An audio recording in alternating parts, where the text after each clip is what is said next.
ذرا سوچے، انسان سوچتا ہے کہ میں اپنے دماغ کو قابو کروں، تو کیا یہ سوچ انسان کا دماغ سوچتا ہے کہ میں خود کو قابو کروں؟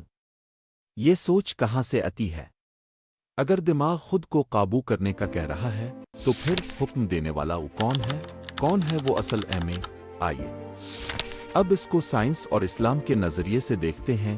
سائنس کیا کہتی ہے؟ سائنس کہتی ہے دماغ ایک زبردست مشین ہے جو سوچتا ہے، یاد رکھتا ہے، فیصلہ کرتا ہے، لیکن جب انسان سوچے کہ میں اپنے دماغ کو کنٹرول کروں تو یہ خود دماغ نہیں سوچ رہا ہوتا، بلکہ یہ حکم آتا ہے اندر کے ایک اور حصے سے جسے سائنس میں کہتے ہیں کان۔ یہ شعور دماغ کے اوپر ہوتا ہے، یہ کہتا ہے یہ خیال غلط ہے، یہ بات سچ نہیں ہے، اب رک جانا چاہیے۔ یاد رکھو، دماغ چلتا ہے لیکن فیصلہ اندر کا میں کرتا ہے۔ اب دیکھتے ہیں اسلام کیا کہتا ہے۔ قرآن کہتا ہے جب اللہ نے انسان کو بنایا تو اس میں اپنی روح پھونک کی۔ القرآن سورۃ الحجر 29۔ اسلام کہتا ہے انسان کا جسم، دماغ، زبان، آنکھ سب اس کے خادم ہیں، لیکن اصل میں وہ روح ہے جو اللہ کی طرف سے آئی ہے۔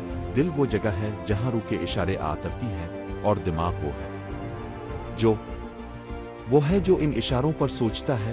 لہٰذا جب تم کہتے ہو میں اپنے دماغ کو قابو کروں تو وہ تمہاری روح کی آواز ہوتی ہے جو تمہیں رب کے قریب لانا چاہتی ہے۔ آخری جملہ تو اب جان لو، تم صرف جسم دماغ نہیں ہو، تم وہ ہو جو دماغ کو حکم دے سکتا ہے، تم وہ ہو جو نفس سے لڑ سکتا ہے، اور اگر تم نے دل اور روح کی آواز سن لی تو تم جیت گئے۔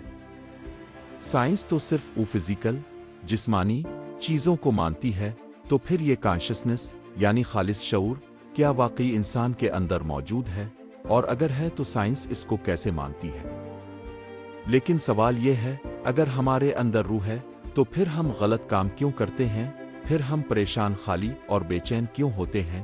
جواب سادہ ہے، کیونکہ ہم اپنی روح کو کبھی ٹرین ہی نہیں کرتے۔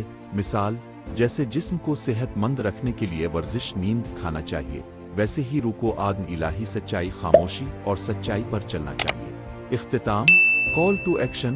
اگر آپ واقعی جاننا چاہتے ہو کہ روح کو کیسے ٹرین کیا جاتا ہے تو کمنٹ کرو یس۔ اگلی ویڈیو میں آپ کو سادہ زبان میں بتاؤں۔